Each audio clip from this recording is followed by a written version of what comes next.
Different leaders have different styles of leadership. There's probably no one right way to be a good leader. That said, there are undoubtedly certain key skills which most good leaders share.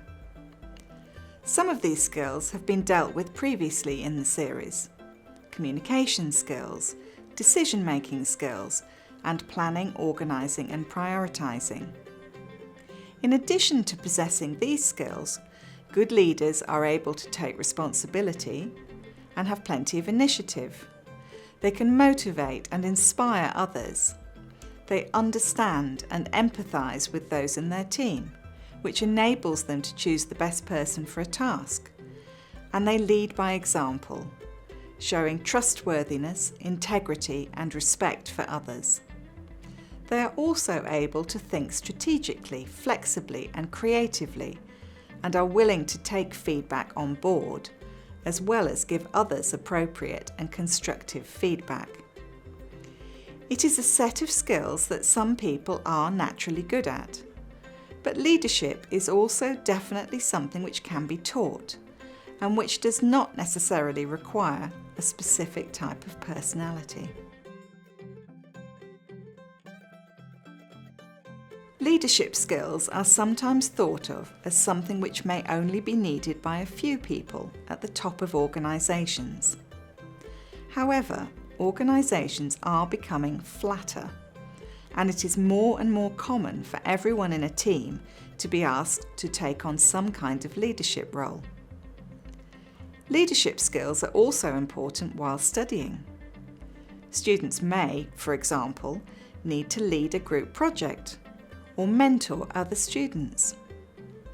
Looking ahead, such skills will also help them build their confidence and learn how to take responsibility and show initiative, skills valued by employers. As teachers, we are also leaders, and we can model good leadership skills for our students, as well as offering them opportunities to develop their own ability to lead. Many people believe that a good leader has to be a born leader, that it isn't something which can be taught. However, as we have seen, leadership skills can be quantified and they can indeed be learned. This doesn't mean that we have to teach our students to change their natural personalities. Many quiet, shy people actually make great leaders. For example, Bill Gates or Mark Zuckerberg, who both consider themselves to be introverted. People also sometimes think that being a leader means inspiring everyone to follow your vision. Certainly, it is important to be inspiring, or at least motivating, and to have a vision. However, it is at least equally important to listen to what others have to say and to be willing to change direction when necessary. Being a good leader is much more than simply getting people to do what you want. Help students to see how leadership is important in their daily lives and give them plenty of opportunities to step up and lead. Enable them to understand the different elements of leadership and encourage them to enhance the skills they already have and to develop new skills.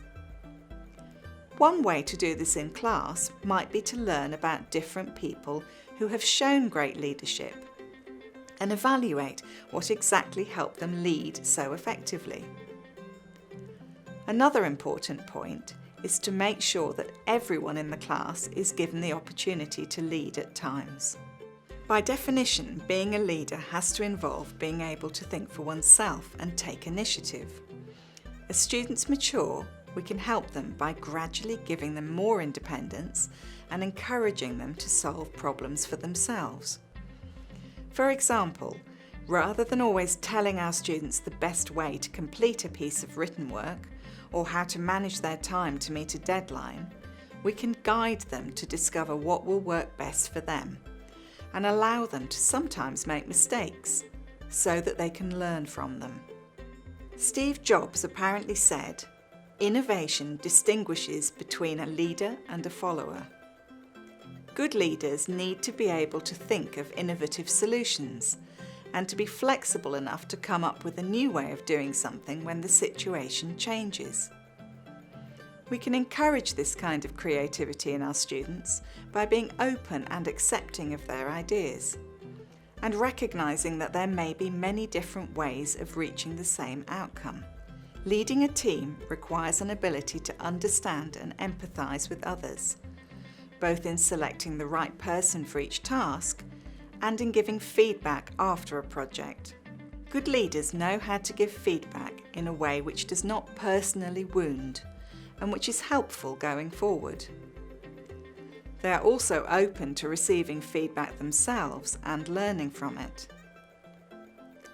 There are many opportunities within the language class to work on giving and receiving feedback, as language learning is necessarily a process where we often learn the most through mistakes. As we previously discussed, students may initially feel that they are not cut out for leadership, and part of our role as teachers is to encourage them to stretch themselves and to develop their skills needed to be a good leader. For example, in this life skills lesson, students consider the importance of creativity and how to develop it. Or in this life skills lesson, students look at giving a presentation, specifically how to be persuasive and inspire action through the use of rhetorical devices and sentence stress. Leadership is also often implicit in the choice of topics. For example, this vocabulary lesson, where the topic is role models, and students discuss who they admire or not and exactly why. Or this lesson, where the benefits of volunteering are discussed, including developing skills vital for good leadership. Leadership skills are something that everyone can benefit from developing, especially as the world of work is generally becoming less rigidly hierarchical.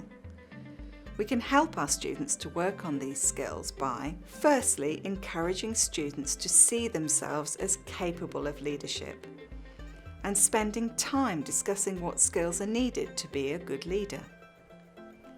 Secondly, giving them opportunities to practice leadership skills within classroom activities and projects.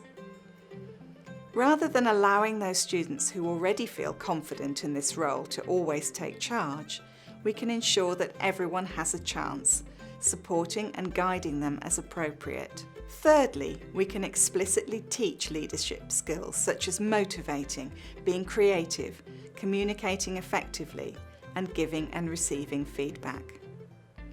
I hope you join me in the next video in this series, which is all about teamwork skills.